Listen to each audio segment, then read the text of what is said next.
Matalo Patulo Samoa Entertainment TV mai pia mana tamua le nefo yaso IC mai fafonga. O le vai aso le nei lena fola le fiongal minsta o fito tonu ye ngā ruenga wha vai taimi i New Zealand Australia e toi whafo i mai ai. Le tuso le lua se lau o lim tamai ta ila tau te lik tau sia tu la fono po kalame o ngā ruenga wha vai taimi. O le fo ila wo ye le whawhitauli ia o te le mai ta watu. O le fight le la sau nei o lo a mai umai la toe ova ma le lua se lau o ila toe whawhitauli i le por kalame nei. Ono le mawhaina mai te ito tasi o ila tau ono le ai o ni waa tapunia maporas. E le mawhai ona aula vale lo tangata au mai. E le ai e whaaputu ma titilo e ai pe le mwhai on toi sui a to telo la tau e le toi sui. Me toi whaamanino ai el minsta le fionga le atinu uwein so o yalo le afuanga o le whai unga toi whaafo i mai ila tau ta ue lunga.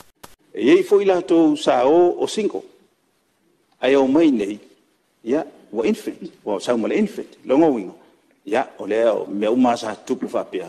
Ia, leo sauma, ma mailo na alo mai, i ngā luenga whawai temi nei, o le mwhaifu on toi anga waa iai. Ale ngata i lea, wa o vātu man to se furu ma le valu i lato, wa wha manu ia ina, e le tūlanga o le, tūlanga leo lea, o leo wha manu ia ina, wa, e longo winga. Ia e no fo ai o mawhainga lunga i o, whamanuia ia o tūlanga la ia, o le mwhai ona la tau whatino ina ngā luenga ia, le lai a mai o le onga ia. O le si tūlanga tau a fionga, o le nei le tina mal whanau, ai ti tilo atu Facebook, o le whai mer whai poiponga i New Zealand. E le ti tala ina le whai poiponga. O ila tau fo o nai mātua, ia po nai tina foi sa sainia ia forms ia malia ia alu lonto luo le uto e mai ko cancel le consent form ia ele fai ona fai fa pena is it tau ona ilo le lei ma mai se li poti mai o le ala la sa fa to le va ale mai ai over luo se la fa tali uma ia ina to lo o mai ai o nga ia ne o ma fuai ona to ti tilo tato finga malo to ilo ma review le program le nei. Le fiongal minsta le tinu Wayne so o yalo. O le Stofiel vai so nei le tatalai le ofisa o palo tai savai. Ile faltali malo le Stevenson i Manase. Mo le listalango suafo matayo le tu malo nga ngai fo mga numera lua. E tau vale palo talai titi o le stolu o uni. O fatulanga le sfraile mo matai po sui tau vai le inga fatial malanga i savai. Ele si talai ile ofisa palo tai upolu nei. Ai ua te talai foi le ofisa palota mo talo sanga tangata e fia palota mua. La tau ia e au fiai, tangata matua e ono 5 tau sanga ilunga. O tangata ia mana onga whaapitom, tangata malanga i whafo a o le io o ia uni o le asotolu o le palota lai titi. O whaamawina foi o le asa mua le masina fowo uni, le palota mo tangata palota mua. Ai whato a whai ai le palota lai titi aloa ia mo le mamalu le au palota ile aso tolu o uni ngā ngai fo maunga numera lua. O le palota le ale i tu malo, e whaawa wai le tau ngol tu la fono palota lua o lua tasi. E le eto e tau whaatali se matai anga waa e tau vai le tofi, te i ato le tolu tau sanga talo na matai. Taimi nei, e ao ona le stala, ma umia le pepa le stala u whaamao nia le suafamtai, ma anga waa ia inga o le vea ai masui tau waa, e ao fia le whai o le montanga whaale nuu. Peitai, e le tasi pe lua matai o le itu malo ngā ngai fumangolo o fia tau vā mai tofi whai pule. Ua wha maonia mai el pa anga i tutonu e tasi lewa le sui alo ave iai le wha mua ale vanga wha upwhai le wha se tau vā. E le o mautinoa se au whai o sui le itu RPP le taiminei ai o matai e anga vaa o le ailoa i le whai ungo le vai o sanei. Ngā lulue mol manuia sa lilo. O le mautau avele na o le tolongua le fianga o sa napu i sa fata le whai ungo le vai aso au lumana ia le sao tina le aso fito me. O le talamua le asa anapun whaatau nu ulmaketi funga lei maftau ili le iai. Ma pisi o whaataunga o le whai ungo le vai aso au tapena ili aso tina. I wha maumaunga mai le ofisa o whaamtalanga le malo. O ta uai le whailau tusi o le asosi ta ele ngatoma.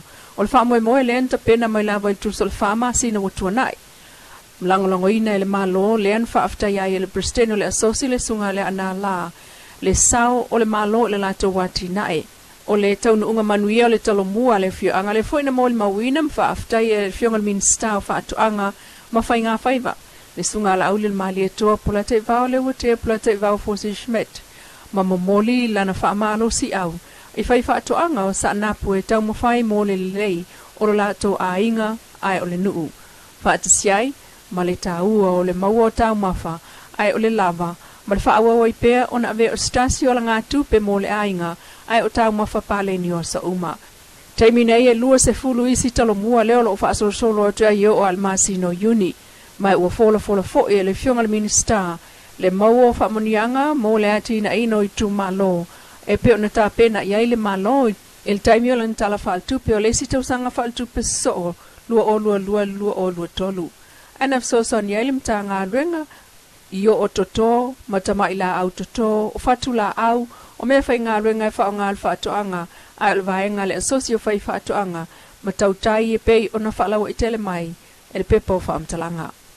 Ua so ai nei Samoa atoa le tamirisanga le au whai tui pui o le COVID-19 iwa e pei o na sao noa le ofisa silangolango, o le mta ngā ruenga o le soifua maloloina, Dr. Thompson.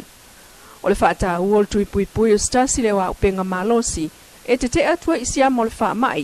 O le tato tūranga tato tūwinga, koe aso le te a le sa wha mai ai tūranga fōne o le tāpilo i tuu mahioanga.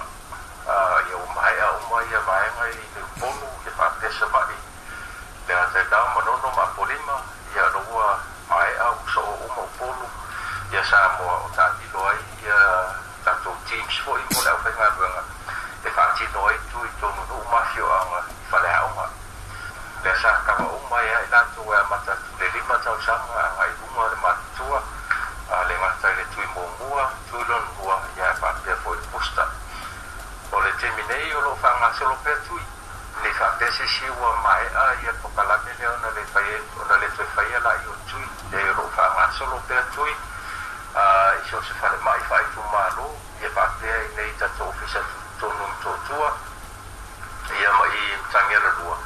O whaatino e lava tui o COVID, mai se ai lato e le whaia lava se tui mua, ia o le tui lona lua, ia po le tui whaopopo le tasi o pusta, i le teminei, ia whai lava sto telo le maro le tunu le ia o mai lava whaatino ia tūlanga ia, o le teminei, i le ua maurunga lava whai numero lato ua mae, ia tui mua. O waiva sikuru ono pasene le iba sfubano pasende le tulanga o yeila tu mahea o na whaia tui mua o le COVID-19 maliba a matatuale le lima tau sanga ai lunga le matua tono saustemi ia o lewa ia so ia mai se breakdown fo le kau ulanga kau age group a peorona tu whatasinga na ia a tulanga tui lona lua ia peorona lava ila tu ele i mahea whatu Patino tulanga le yo na yai le la to sfuba tau sanga na i ngol matua ya le fta i mas futo pasende le fata wa fai o le sulwa na sfuke tu tau sanga matua o le fta mas fuba pasende le fata wa fai o la to mai ya malelima i le sfuta si tau sanga matua ya le fta mas futo pasende le fata wa fai la to mai o patino ya tu lo na bua Peta ilo o yai lava foi le pasene la itisti o tangata o tato tunu o lo tau ave pea lo lato taltununga ma lato wa ya tau o mai nei ele o fia mana na o lava faini o lato tuipui o COVID o tangata lo mali liu mai fa mai o tato tunu e a fia i lato o uma tui tai tolu